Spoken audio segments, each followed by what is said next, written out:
It's my pleasure to welcome you to the final keynote of SYSTOR and to introduce Dr. Kimberly Keeton.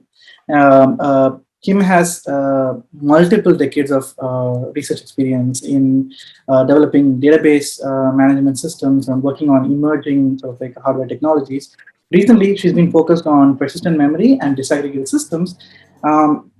And she has lots of like patents due to her work over these decades. She has contributed to HP's SYSTOR and Express Query products. And she served as co-chair for like all the major system conferences, like OSDI, Eurasys, Sigmatrix, FAS, DSM, PS, and so on. So it's an honor to have you for a keynote. Thank you, Kim, and please take it away. Thanks, Vijay. Just wanted to check you can hear me okay and see the slides okay? Yes. Yes, great. Well, I'm delighted to be here today to have a continuation of the discussion that we started yesterday with Sasha's keynote around memory disaggregation.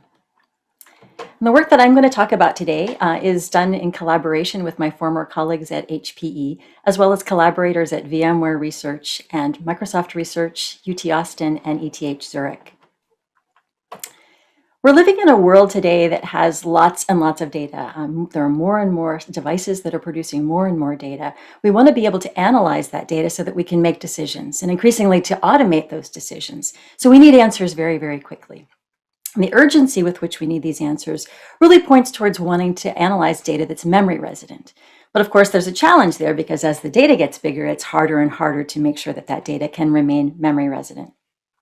At the same time, the system balance isn't really keeping up. Our processor's ability to compute over data is outpacing their ability to actually access the data in the first place. So lest you think these are new issues to be grappled with, the thumbnails that you see on the right-hand part of the slide here are from talks that I've given like 4+ years ago. So these challenges have been with us for quite some time. They're likely to continue to be with us until we can address them. So what can we do about them? Well, one interesting new development over the last few years, in addition to new memory technologies, is that networking technologies are getting faster. So I think about things like Rdma, as well as emerging interconnect standards like Gen Z and CXL. And so these kinds of interconnects are providing us with tens to hundreds of gigabytes per second of bandwidth. They're also providing sub-microsecond latencies. In addition, they provide a feature called one-sided access, which is essentially, it allows a processor on one side of an interconnect to access read and write data on the far side of the interconnect without requiring a processor to be involved on that far side. These capabilities are really allowing us to think outside the box, both literally and figuratively, when it comes to how we want to design our systems. And in particular, we've seen a fair bit of work over the last few years in new system organizations that take advantage of remote memory and disaggregated memory. So what do I mean by those terms? By a remote memory architecture, I mean an architecture where compute nodes are actually sharing some of their memory with their fellow compute nodes. And there's been quite a bit of exploration of this space, in part because these architectures are easy to build with commodity off-the-shelf parts. And in particular, we've seen this general architecture applied to paging kinds of workloads, as well as cache line-based accesses and runtimes to support that to overcome some of the amplification issues associated with dealing with pages. We've also seen remote memory being used for partitioned global address space architectures, distributed shared memory architectures, exposed through memory mapped file interfaces, and even used as a setting for doing offloading of application kernels. So there's quite a bit of work in this space. Another alternative view of how to take advantage of new memory technologies and networking technologies is through a disaggregated architecture. And here, the idea is that compute nodes are accessing memory that's distinct from the compute node memory. So there's a pool of memory that's being accessed across the interconnect. Now, this pool of disaggregated memory may or may not have computational abilities associated with it. So it may be active if it does, passive if it doesn't. This type of an architecture is also being explored quite a bit in the last decade or so, again, with paging kinds of devices and applications in mind, as well as exposed through memory interfaces, key value stores, file systems, as well as database storage engines, even as data structures. And so there are quite a variety of different APIs that we're seeing disaggregated memory exposed through. In addition, we're starting to see work to design operating systems for disaggregated architectures. So for the rest of the talk, I'm going to focus my attention on this type of a disaggregated architecture. These kinds of architectures have quite a few benefits. And so first and foremost, they allow an application to have access to a higher memory capacity than will fit into a single machine. So this is kind of what some of the initial motivating sort of issues that I was describing. They bring other benefits, though, as well. They allow independent scaling of the different types of resources in the system. So if you want to add more memory into the system, you can merely add more memory to the disaggregated pool. You don't have to add another compute node in order to get the memory that's associated with that compute node, even if you don't need the processor. They also provide separate failure domains between different parts of the system. So if a compute node dies, as long as it's published its state into the disaggregated pool, another compute node can actually take over the computation for the failed node. And we'll see an example of that later in the talk. And then finally, because disaggregated memory is equidistant from all of the compute nodes, it might provide us the opportunity to do better shareability of data between the different compute nodes. So disaggregation is not a new idea. As we saw in Sasha's talk, disaggregation has also been applied quite a bit to storage architectures. In fact, a lot of the cloud providers today, this is pretty much the way that they've architected their systems. What's new here is that we're applying disaggregation to memory architectures. So just to give you a sense of how a disaggregated memory architecture might work, I can tell you a little bit more about a system that I'm familiar with, the machine at HPE. So the machine was a hardware-software co-design program where we built a large hardware prototype that had 160 terabytes of disaggregated memory that was accessed by compute nodes over a photonic interconnect that was running an early version of the Gen Z protocols. In addition to this hardware prototyping effort, we also built a software stack, including low-level software all the way up through the applications, just to see what kind of applications could take advantage of this type of an architecture. What we found was some pretty interesting results. I mean, there's quite a range of different possibilities in how one might take advantage of a large pool of disaggregated memory. And we saw performance improvements ranging from about an order of magnitude of speed up for modifying existing frameworks like Spark, all the way up through 3 or 4 orders of magnitude performance improvement if you were willing to rethink how you structured an application. In this particular case, the financial modeling use case was one where you're trying to predict the value of a portfolio of investments. And that involves a lot of Monte Carlo simulations. And so if you can actually pre-calculate the results of some of those simulations ahead of time, you can actually then store those results in a really large lookup table and turn what would have been a computational problem into a lookup problem and achieve huge speedups as a result of that. So really impressive performance improvements are possible through this kind of a memory-driven architecture. It's not without its challenges, though. And we heard about some of those yesterday, and I want to talk about some more of those today. Even though the networks are getting faster, the latencies of accessing memory across an interconnect are still about an order of magnitude slower than what we would see if we were trying to access the local or near memory. So much so that we've started calling these disaggregated memory far memory in contrast to the near memory in the local nodes. So that's one thing that we need to be able to address. Another challenge is that hardware support for coherently sharing data inside of this architecture is really only provided inside of a single compute node. If I want to share data between compute nodes, it's up to the designer of the system to figure out how to do that in a coherent and consistent fashion. And then finally, because we're accessing data across the network, that means we're going to be transferring the data across the network. And so as we know, data movement is an expensive operation, and it might not even be necessary depending on what you're trying to do with the data. So all of these challenges are interesting ones that we want to explore, and I'm going to spend the rest of the time in the talk talking about some potential ideas for addressing these challenges. Additionally, I'm going to talk about how we might be able to exploit the fact that disaggregated architectures provide separate failure domains to improve the application resilience. And then finally, if there's time, we'll talk about some interesting areas for future research. All right, challenge number 1, the elephant in the room. Network latencies really dominate the access time for disaggregated data. Now, programmers typically access memory using data structures. So let's reframe this problem and ask how we would design data structures for a disaggregated memory environment. In particular, how can we design a data structure that can take advantage of the huge pool of disaggregated memory, but do it in a performant way? And so my colleagues and I explored this question in a HotOS 19 paper, where we looked at what we were calling far memory data structures. So the basic idea, the ingredients of a good far memory data structure are storing the canonical version of the data structure in the far memory to take advantage of its huge capacity. Now, clients of the data structure are going to be able to cache portions of the data structure that they're working on in their near memory. That's to provide performance benefits there. The way we were thinking about this was it would be a data structure specific cache that would go away when the application exited. So it's an ephemeral cache. The final part of the recipe is an algorithm for how you operate on the data structure. And so here, the idea is that we want to be able to access the data that's in the far memory as well as manage the cache contents in the near memory. And we wanted to be as general purpose as possible. So we didn't want to make any assumptions about there being a processor in the far memory. So we want to see how far we can get with just using the hardware primitives that the interconnect and the memory system itself will provide. And we'll see how far we can get with that. In order to overcome the disparity in performance between far memory and near memory, we're going to need to have data structure operations that can complete in a constant number of far memory accesses, ideally just one far memory access if we can swing it. So in order to do that, we're going to need to trade far memory accesses for near memory accesses by being really intelligent about how we optimize pointer chasing kinds of operations, being smart about how we're actually caching the data in the near memory, and then also thinking about how we want to efficiently support sharing of the data between the different compute nodes. Clever data structure design will get us part of the way there, but if we want to get to that goal of just a single round trip per data structure operation, we're probably going to need a little bit more support than the existing hardware provides.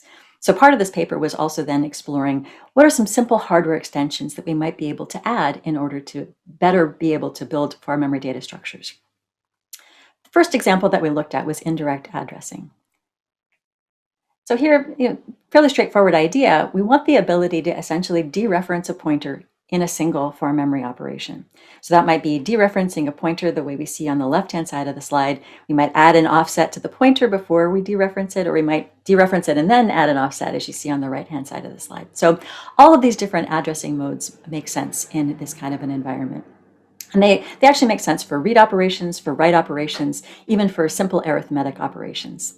Even more powerful, we can combine those. So for example, doing something like fetch and add indirect so that we can dereference the pointer and then increment the pointer, which is very commonly used by programmers. So this kind of indirect addressing and these types of operations are very, very useful for optimizing pointer chasing in pointer-rich data structures. So this is one really key building block of our ability to deliver those far memory data structures in good performance. If we want to maximize our usage of that single round trip to the far memory, another way to do that is to access multiple addresses in that single round trip, something that the high-performance computing community calls scatter and gather kinds of operations. So here I've shown 4 different kinds of scatter and gather operations, depending on whether we're reading or writing data from far memory and whether the addresses that we're reading from or writing to are contiguous or discontiguous. So for example, read gather on the left-hand side of the slide is reading data from far memory from discontiguous addresses in far memory and gathering them into a contiguous buffer in the near memory. These kinds of operations are really, really helpful if we're trying to do strided access to data structures. So for example, if I've got a matrix that's laid out in a row major fashion, I can use this to actually do column major accesses to that kind of a matrix data. So again, a very useful primitive for the hardware to provide. Already is provided in various forms of Rdma and Gen Z. So let's put together these hardware primitives with some clever data structure design and see how one might actually go about building a far memory data structure. Let's imagine that we want to build a large data structure, a map, for example, in far memory. So one option would be to use a tree, but there's potentially a lot of issues with doing pointer chasing in order to traverse the tree. So a tree is maybe not the right data structure by itself. Similarly, we can imagine using a hash table. Well, there, if you end up having to resize the hash table, you have to reorder and reorganize the entire data structure. So a hash table on its own is probably not the right choice either. But if we combine those two ideas, we come up with something that's much more interesting. And in particular, we explored something called an HT tree or hash table tree in the HotOS paper. And so the idea is that the data structure is a tree where the leaf nodes of the tree are hash tables. And so that's the canonical data structure that's stored in far memory. In the near memory, the data structure clients are then going to cache the upper portion of this data structure, the tree part of the data structure. And because it's not, the entire data structure isn't a tree, this upper part of the data structure is relatively compact and will fit inside of the near memory of a compute node.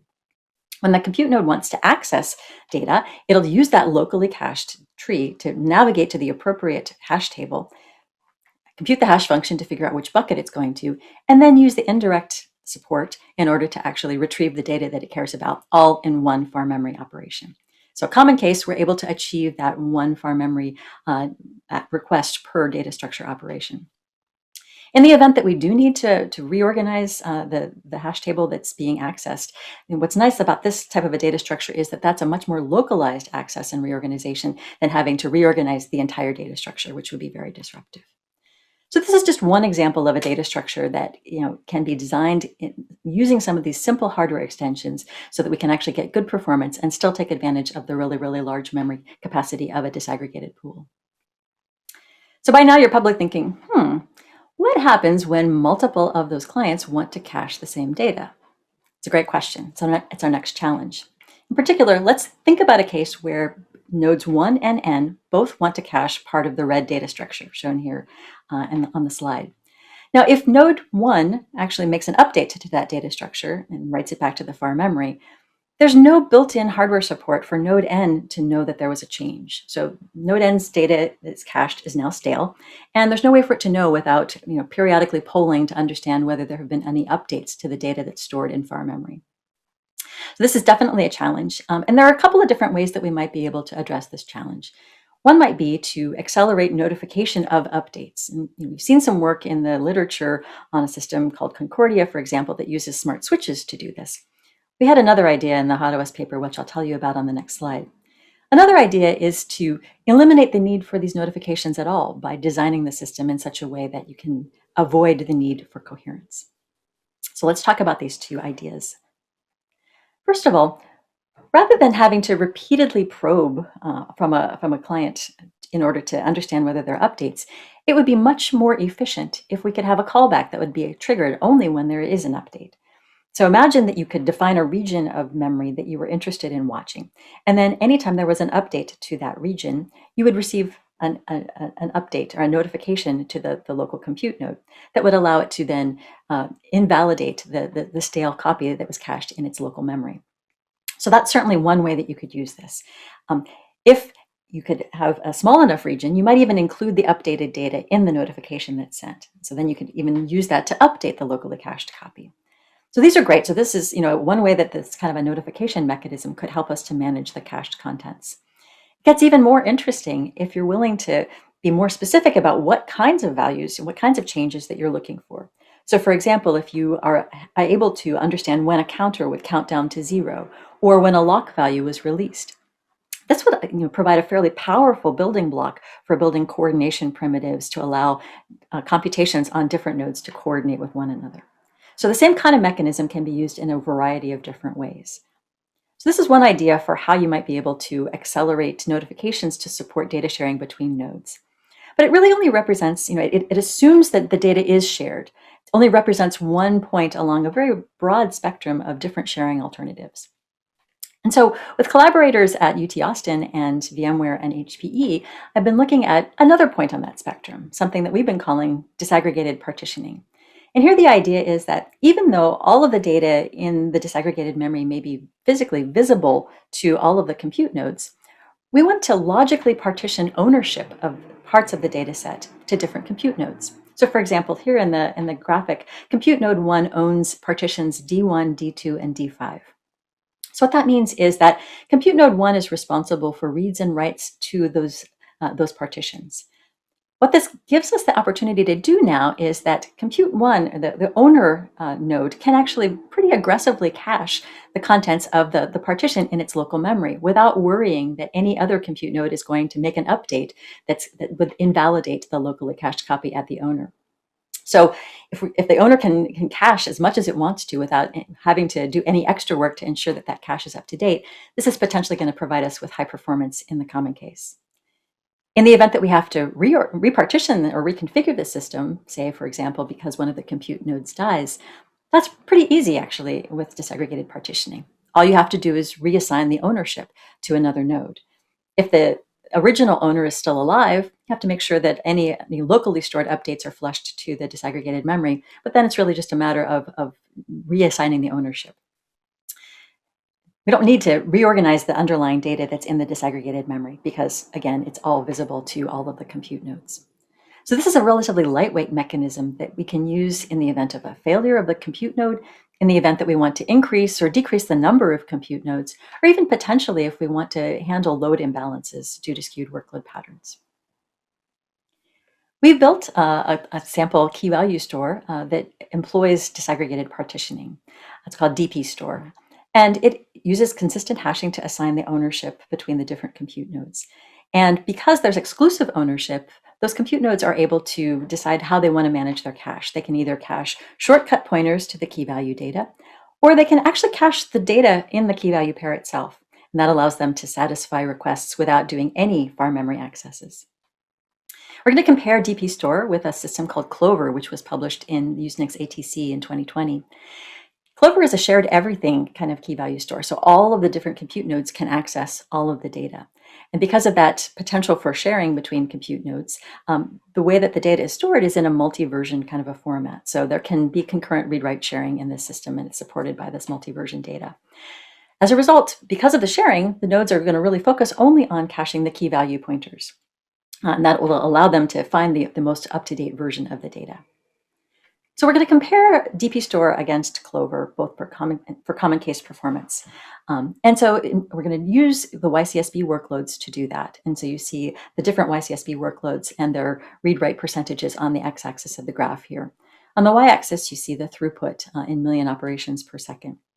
So our setup here is that we've got one memory server and 8 compute nodes that are making requests of making the YCSB requests. What we find is that Dpstor outperforms Clover quite a bit, and that's due in large part to this exclusive ownership, allowing us to cache very aggressively. So recall I mentioned before that the Dpstor allows us to cache both shortcut pointers as well as values themselves. So some of the hits in the cache are actually not incurring any kind of a far memory access, which gives very, very high performance. In contrast, Clover has to do at least one round trip because at best it has a shortcut pointer to the most up-to-date value. If there are multiple values, there may actually be more round trips across the network in order to find that most up-to-date version. So this is really just a confirmation of our intuition that disaggregated partitioning is very, very useful in the common case. In the event that we have to reconfigure, we can also look at the performance of reconfiguration for Dpstor.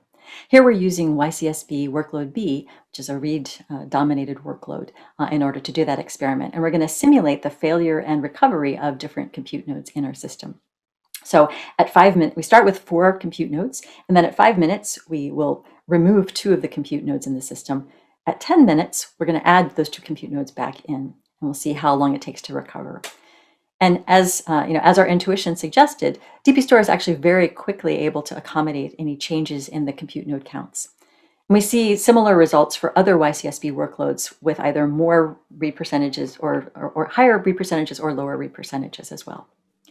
So this is just one example of how sort of stepping back and thinking about how you want to organize a system can allow us to sidestep some of the challenges of having to manually manage the coherence in a data sharing kind of an environment in a disaggregated architecture. Our third challenge is really around data movement.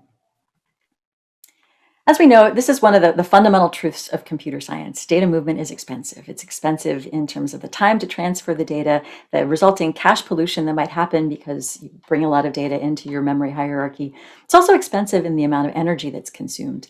And there's a data point at a recent ASPLUS paper that really told us that over 60% of the overall energy in Google mobile applications is only because of data movement kinds of operations. So definitely very costly along many dimensions. It might not even be necessary. And so think about, the way that we design sometimes our data structures. For example, if we use inlining in a hash table where we put multiple values in the same block, and then we have to transfer the entire block in order to understand whether the data that we care about is there.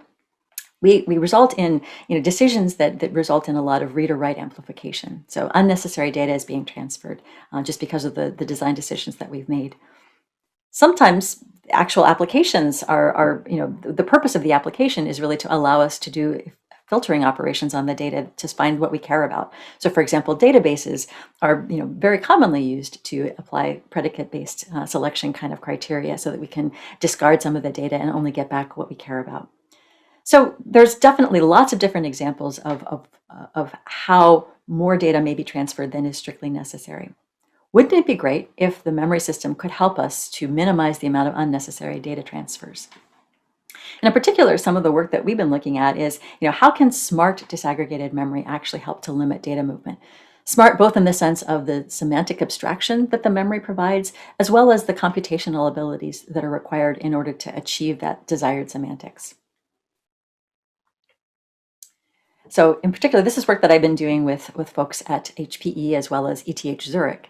And we've been thinking about, rather than a memory kind of an interface, let's treat disaggregated memory as a set of data collections where the application will access the data collection as a unit. And this is a nice match for a lot of the data science applications that are increasingly popular today. And we're going to borrow an idea from the database world, that of a view. And so the application is going to see a logical view of the data that may or may not be the same as the underlying physical representation of how the data is stored in the memory system. These views are going to be provided by operators, and similar to some of the talks that we heard earlier this morning, that can be applied in line by the smart disaggregated memory as part of a data path operation. And so in order to have this work as a bump on the wire in an inline fashion, we really need to focus on operators that are stateless or minimally stateful, the ones that don't really generate a lot of intermediate results that need to be managed. Similarly, it makes more sense to think about predefined functions rather than user-defined functions, because we want to avoid having to deal with arbitrary, potentially buggy or even malicious code, and also avoid having to deal with code that has large computational or memory requirements. So definitely possible to have predefined functions that are stateless or minimally stateful that can be applied in an inline fashion here. Now the question is just, what should those functions be?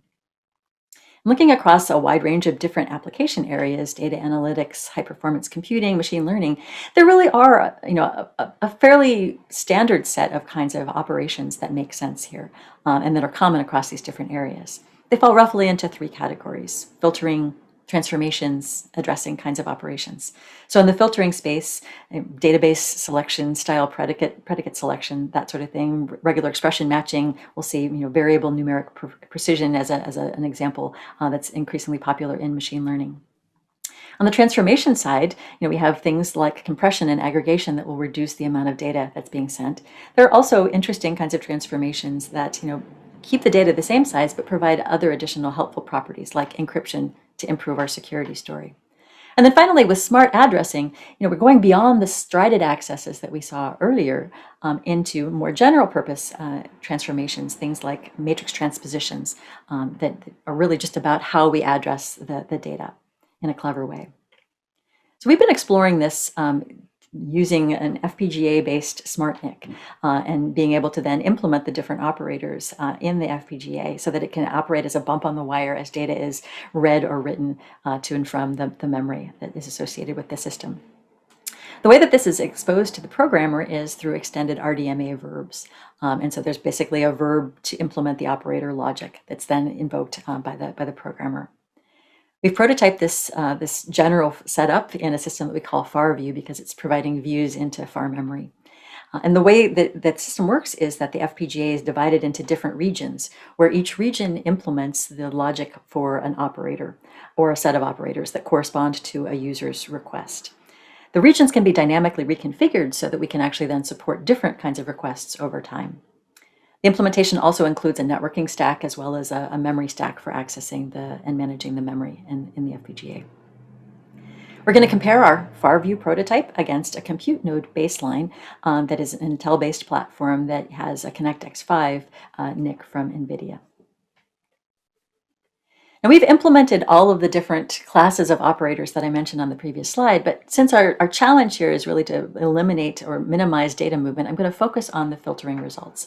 In particular, our first example is going to be predicate selection, like we would find in a database application. Basic idea is we're reading data from a table, and then we're going to apply the predicate to select only a subset of that data. And that's the selectivity, which is shown in the different columns of the table here. Our baseline configuration, we're going to read all of the data from the table into the compute node and then apply the filtering on the compute node. For the FAR-View system, we have an operator that's implemented in FAR-View that's going to apply the predicate at the memory and then only send the selected data across the network. So what we see is if we look at the performance for doing 100 selections, we find that pushing the filtering closer to where the data lives is actually very effective, especially as the selectivity increases and we're discarding more and more of the data. A second example is reducing numeric precision.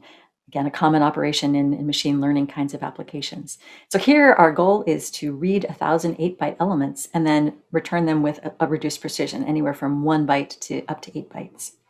And again, the baseline is we're going to read all of the data from the memory into the local compute node and reduce the precision at the compute node. FarView is going to reduce the precision on the memory node and only return the desired bits. What we see is precision is shown on the x-axis, and then the time for reading these 1,000 elements is shown on the y-axis. So for the full precision read at 8 bytes precision, we see that the commercial NIC does outperform our FarView prototype, which isn't optimized. But as we start reducing the precision, there's quite a bit of performance improvement that FarView can provide. So these are just a handful of examples of the kinds of operators that might make sense in a smart disaggregated memory environment. There are lots more, and both from a data sort of management kind of perspective as well as an application level perspective. And I think this is potentially, like several other areas, an interesting area for future work. Our final space is in the opportunities that disaggregated memory will provide for us, and in particular, the separate failure domains.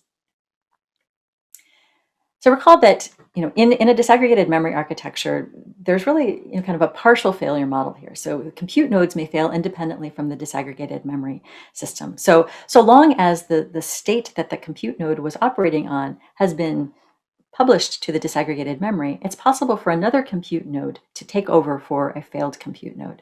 And this is a pretty powerful thing when we think about how we might design resilient applications for disaggregated memory. The kinds of applications that do well in a disaggregated memory environment are ones that have really, really large working sets, potentially very long-lived working sets. And they're not very amenable to traditional kinds of fault tolerance techniques like checkpointing. So the ability to selectively restart individual tasks is a very attractive thing when we think about how these applications might be made more resilient. It's a topic that we explored when I was at HPE in a system that we called Memory-Oriented Distributed Computing, or Modsi. Modsi is a framework for writing resilient applications in disaggregated memory systems. And it basically provides fine-grained recoverability without requiring explicit checkpoints. And it does that by exploiting a task-based programming model. So applications are written as a set of tasks, which are then scheduled by an underlying runtime system. And the runtime system will then take care of rescheduling any tasks that fail. The runtime is written executed in a decentralized way that takes advantage of the disaggregated memory to capture the global state of the system, both the application's state as well as the global state of the runtime itself. Now, I should say that the assumption that we made about the system in the Modsi work is somewhat different than the assumption that we were making in the FarView work.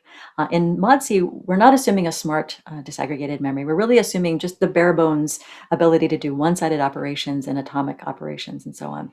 So that's what we're going to work with here. The interesting thing is that we're able to use the disaggregated memory to capture the global state of the computation. We don't have to create the illusion of global state. We can actually have data structures that represent that global state in disaggregated memory. We'll use our one-sided operations as well as lock-free programming techniques to operate on those shared data structures in a fault-tolerant way. So let's dive into some of the details of this system to understand how it works. We'll start by talking about the programming model. Now, again, this is a fairly standard set of task-based programming model types of ideas. Applications are designed as a set of tasks, where a task is a function that's applied on a data input to produce a data output. In this example, or in this system, we're assuming that those inputs and outputs are resident in the disaggregated memory. Tasks need to be idempotent so that when you execute them again, regardless of where you're executing them, they're going to provide the same outputs, provided that you've given them the same inputs. There may be dependencies between tasks, either data dependencies because the output of one task is the input of another one, or control dependencies because all of the tasks in a particular set of tasks need to execute before any of the tasks in a dependent set of tasks. So in order to capture these control dependencies, we use an abstraction of a job, which is the set of tasks that need to execute in its entirety. We don't need to know what the task execution graph looks like a priori. It's possible for the execution graph to be formed dynamically because tasks can actually generate other tasks and can create new tasks. So we can discover what the dependency graph looks like over time, which is really useful for both recursive as well as iterative kinds of applications if you don't necessarily know what the stopping criteria are ahead of time. Application programmers are going to define the granularity of the tasks based on the logic of the application, as well as the need to, to be able to do that fine-grained recovery. So just to look at a quick example, we'll use a PageRank as a running case study throughout the Modsi part of the talk here. So if we boil down PageRank into a set of numeric calculations, it's an iterative algorithm where in each iteration, we're going to do a sparse matrix vector multiplication, where the matrix represents a graph. And so basic way that can be mapped onto our Modsi programming model is that for each iteration, we'll create a job. And then within that job, there will be a set of tasks executing parts of our sparse matrix vector multiplication, or SPMV. If we draw that graphically, here we can start by having an iteration that corresponds to our first, a job that corresponds to our first iteration in blue. The solid colored boxes are the parent task, if you will, of the particular job. Now that parent PageRank function is going to be able to create the smaller SPMV tasks, which are shown as the hollow squares. It'll also create a new job that corresponds to the next iteration and populate that with the initial task for that iteration. That's the solid red box that you see here. Once we start executing the tasks, the SPMV tasks may discover that they've been assigned quite a bit of work and may choose to further decompose the work that they've been assigned into additional tasks. And we see that in the graph that's dynamically being formed as we see the execution beginning. So all of the tasks in job 1 in blue will execute and complete before any of the tasks in red for job 2 are going to start for iteration number 2, and so on and so forth. So each iteration will proceed independently, and then it'll precede its subsequent iterations. So that's how the application is written. Underlying all of this is a runtime that is responsible for quite a few things. I don't have time to talk about all of it, but I want to just focus on the scheduling related functionality that the runtime system provides. And in particular, that's the ability to track control and data dependencies, to execute tasks once the dependencies have been met, and then restart any tasks that fail along the way. So the way that Modsi does this is that it will have a per application pool of workers that's executing tasks on the different compute nodes. And this pool is instantiated at the application invocation time. And the way that the workers coordinate with one another is through a set of shared data structures in the disaggregated memory. So here we see a couple of examples for dependency tracking, scheduling, as well as failure detection. And we'll see more of the details of the first two on subsequent slides. The way that execution proceeds is in a very implicit and decentralized kind of a fashion. A parent task begins execution. It will create its children tasks, and gradually those will be scheduled as their dependencies are met. And it's all done using this set of shared data structures in disaggregated memory and the workers on the compute nodes. The runtime system itself is written in a fault-tolerant way using lock-free programming, and it's exposed to programmers through a library interface. Now, a very key role of the runtime system is to enforce dependencies. So one example of those dependencies is the control dependencies. So again, reviewing, that's all of the jobs tasks need to complete before any dependent jobs can then begin their execution. So in a centralized kind of a scheduling environment, this would be fairly straightforward. The scheduler would know when all of the tasks had completed. But since we don't have a centralized scheduler, we need to be able to figure this out in a decentralized fashion. So the way that we do that is that the workers that are executing the tasks of a job have to reach a consensus that they're all done. Essentially, this is basically a barrier of the execution. We need to get to the point where all of the work for a particular job is completed before any subsequent work can begin. Now, as you know, barriers are often very, very brittle to failures. So if one of the workers dies while everyone else is waiting at the barrier, there's going to be a very, very long wait involved. So we don't want to use a traditional barrier. Instead, for Modsi, we adapt the idea of a barrier into what we call a dynamic group barrier. So like a traditional barrier, it allows all of the members to reach a particular point in the execution before they proceed. But unlike a traditional barrier, it does allow the membership to change over time, hence the dynamic part of the name. So the basic idea is that, when a worker finishes executing its tasks, it's going to wait on the barrier until either everyone else finishes and the barrier is released successfully, or until a failure is detected. And then all of the waiting members are going to fall out of the barrier and look for any remaining work to be done that might not have been finished by the failed worker. The way that this gets implemented is using a set of shared data structures in the disaggregated memory, and you see them on the right-hand side of the slide. The first part of the data structure is a participant vector, where each participant in the barrier has a slot, indicating that it's alive. The other data structure is a collection of counters, essentially one counter that corresponds to changes in membership, another that corresponds to how many members are currently waiting on the barrier, and then a final counter that indicates the barrier had been successfully released. All of these counters are packed into a 128-bit word so that we can operate on them all together in an atomic fashion using a 128-bit compare and swap atomic operation. The way that the barrier works essentially is when a worker arrives at the barrier, it will count the number of active participants in the participant vector. It'll increment the number of members that are waiting. And if it's the last one to arrive at the barrier, it'll actually release the barrier all in one atomic operation. If it's not the last member, it'll wait on the barrier for further instructions by continuously reading the counters to understand whether there are any changes.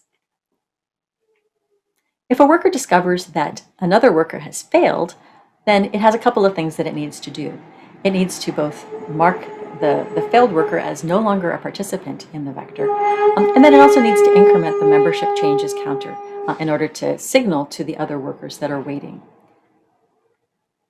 So the workers that are waiting on the barrier and notice that there has been a change in the membership counter, they know that there was a failure, and then they have to drop out of the barrier and actually look for that additional work to be done. So this is just one example of how a relatively simple set of data structures in shared memory can be used to actually indicate, and provide the building block for a fairly complex coordination kind of mechanism.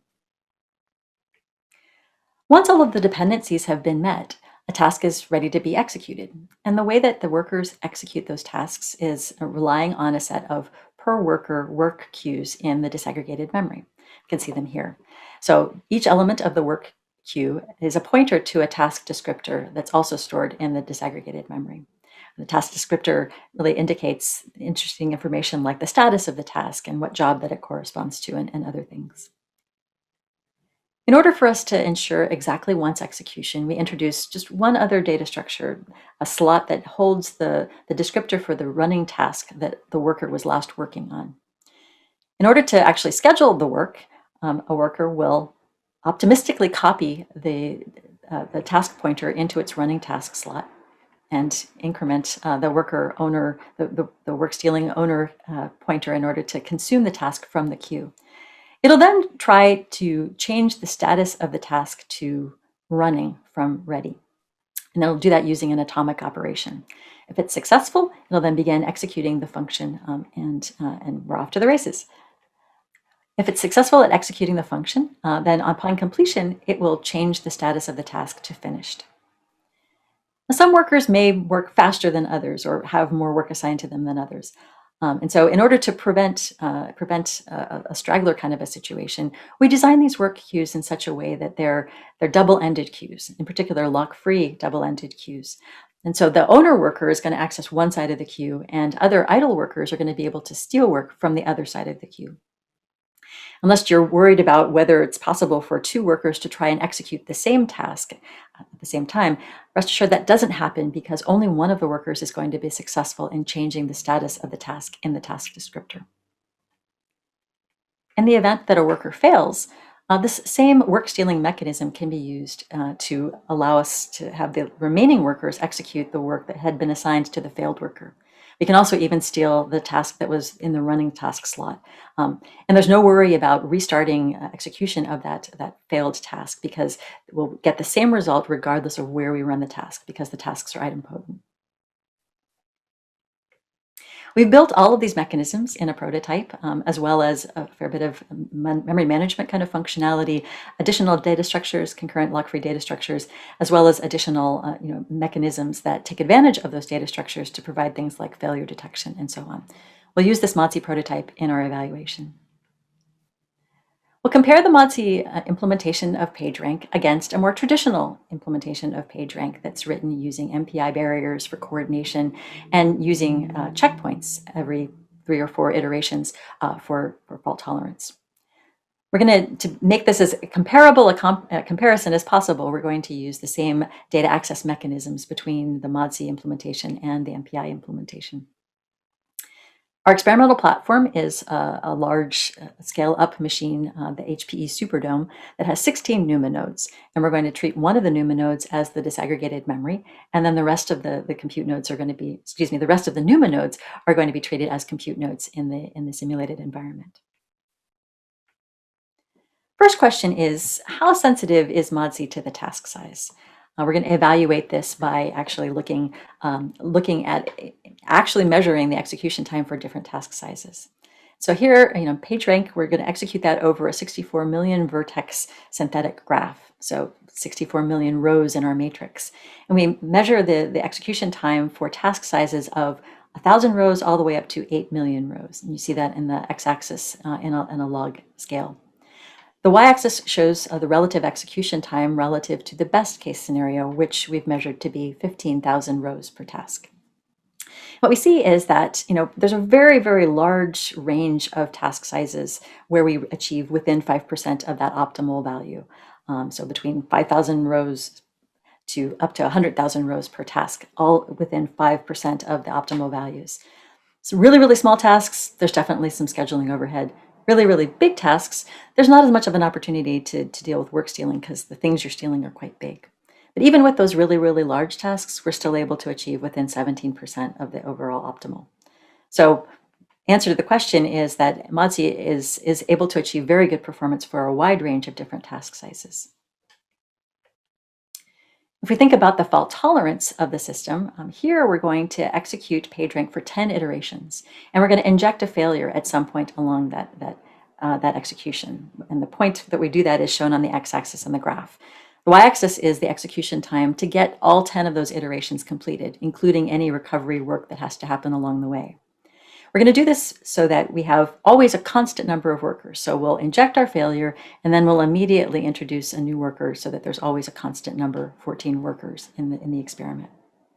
We'll start by looking at the failure-free execution. So Modsi is shown in yellow. The failure-free MPI execution without checkpoints is shown in orange. And we see that those two are pretty close. So we did the right thing in terms of trying to to ensure that we had the same kind of data access mechanisms that we were using.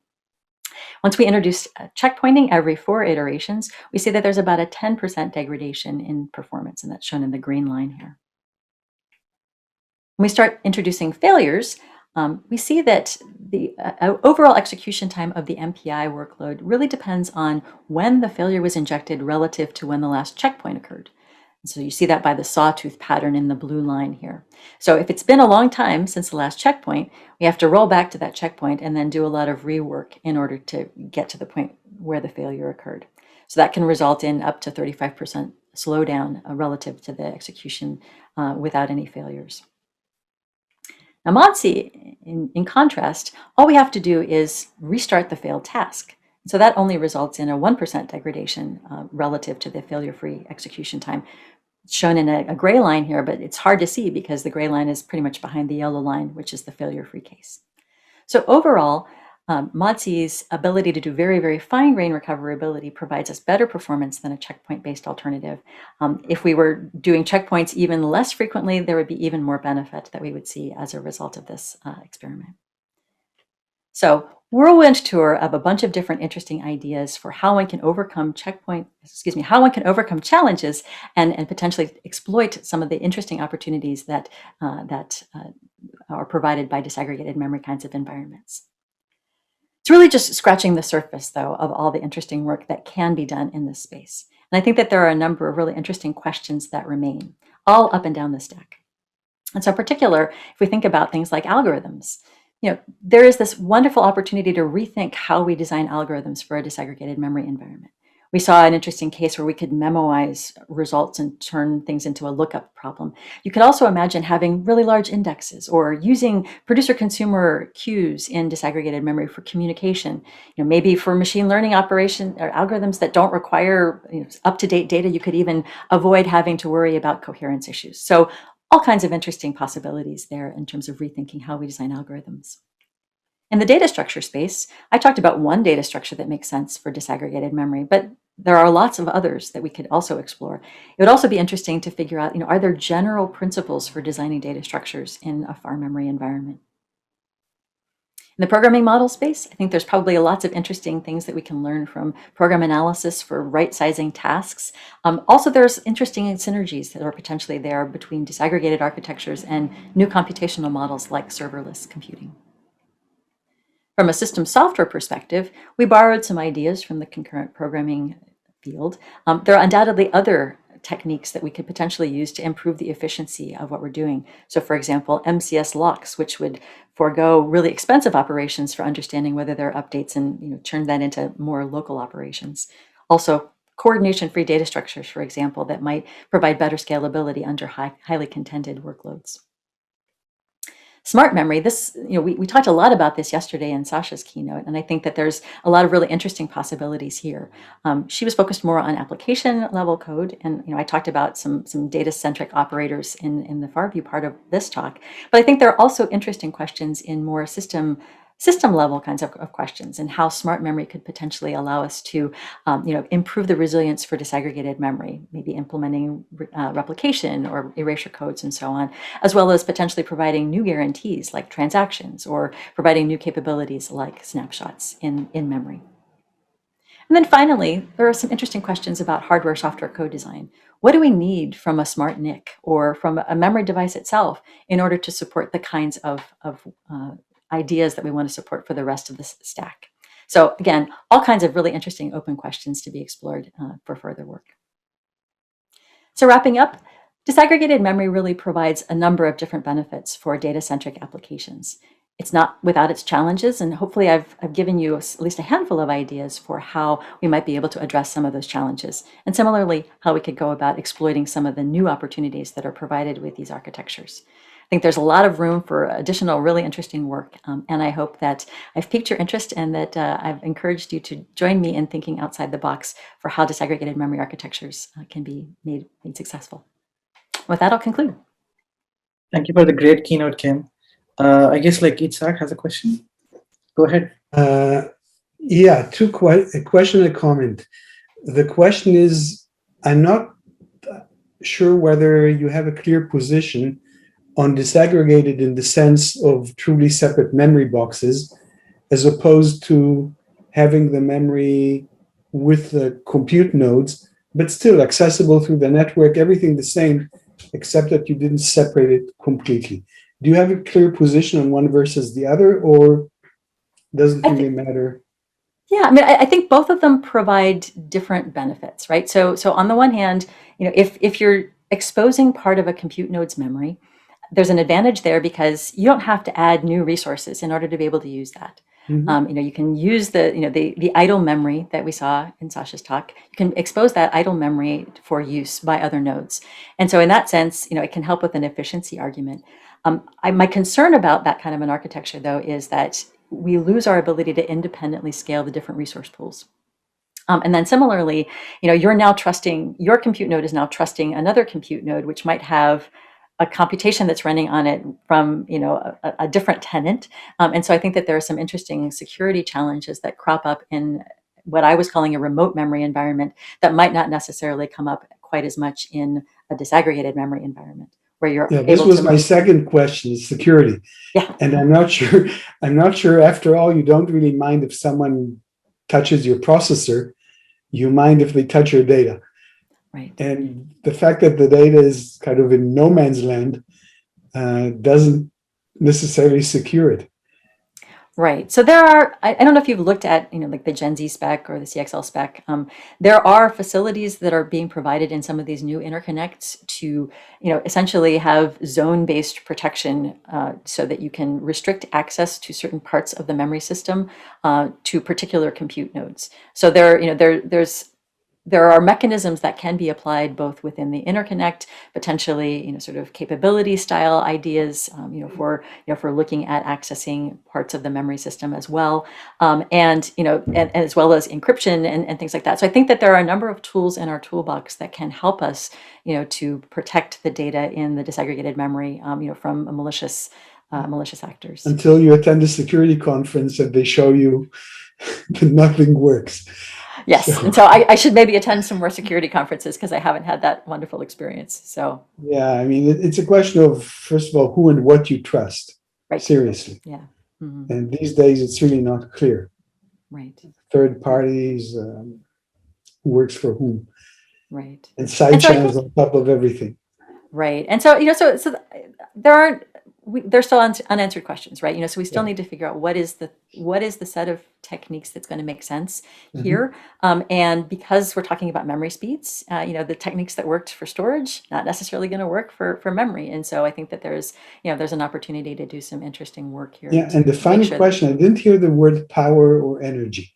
Transporting data across the interconnect, even when most of it could have been accessed locally, that burns energy.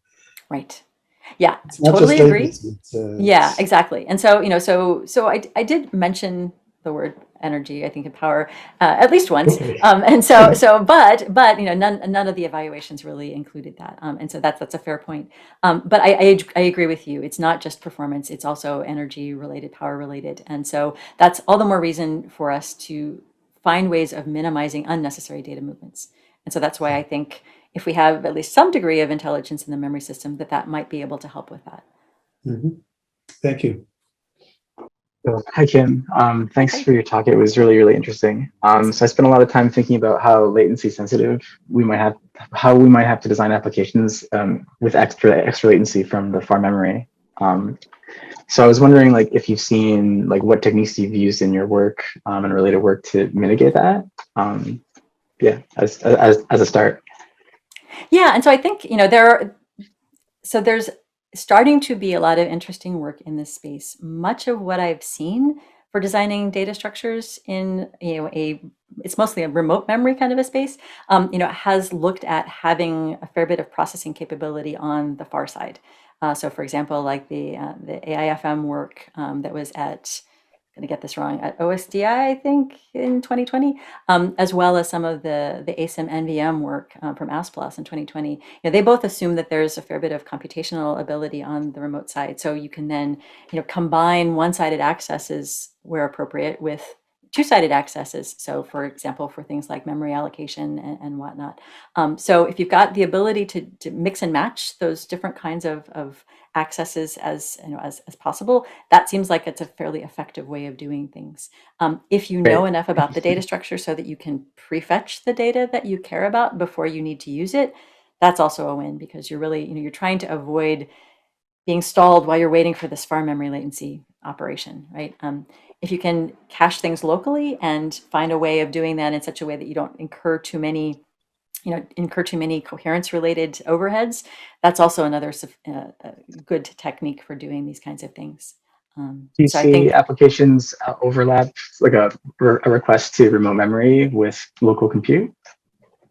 And I think that so that kind of goes back to like grappa style sort of work where we're issuing a bunch of different operations, and then we're going to do stuff locally, while we wait for those operations to come back. So I think that that's also a useful technique if your application can tolerate that kind of overlapping of those operations. Be curious to talk with you about some of the techniques that you're seeing as effective in that space as well. Yeah, I've done some work in this space, so it's interesting to talk about that. All right, we have one more question from Joe. Unfortunately dropped out. Oh, there he is. All right. Hi, Kim. It's you gave me a lot to think about with Excellent. all this disaggregated stuff. So I have a question about one of the last comments that you made about using erasure codes with remote persistent memory. It's also something that I've thought about a bit, but I get a lot of pushback saying, what are you going to have, like a network partition, or are you going to lose the node completely? And especially if you have your compute and your memory on the same node, you're going to lose a lot more than just your memory. So could you expand a bit more on how you're thinking of it?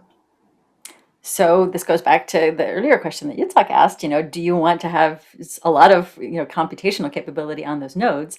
And so, maybe this is one of those cases where you want just enough to be able to do the redundancy kind of calculations that you care about, not necessarily, you don't want to lose your ability to, to do application level computations. So that might be, something, a reason that would sort of tip you more in favor of disaggregated architectures rather than remote memory architectures. But in terms of of network partitions and other kinds of issues of losing part of the memory space, so there I think it really is making sure that there's that there's a wide enough sort of stripe, if you will, of sort of partitions that you can choose from, such that they're even in the event of a network partition, that you have the opportunity to still have appropriate numbers of shares in order to be able to recalculate and reconstruct the data that you care about. That may or may not be possible given the way that the fault domains are set up in in the environment that we look at. So I think within a local area, you might not be able to do something where you can survive the failure of that local area. You might need to combine this technique within the local area, because you're talking about the latencies that are going to make sense on memory timescales. Combine these techniques with something else that would get us sort of a resilience to the failure of the local environment. So maybe there's an application level replication strategy that you can use to write a copy to a remote location. So I think it's probably not a one size fits all. There's probably a combination of different techniques that we are going to need in order to survive increasingly large sort of types of blast radiuses. All right, thanks. All right. With that, we'll wrap up. You can ask further questions to Kim on the Slack channel. And Kim, thank you so much for the great keynote. You've given a lot to think about.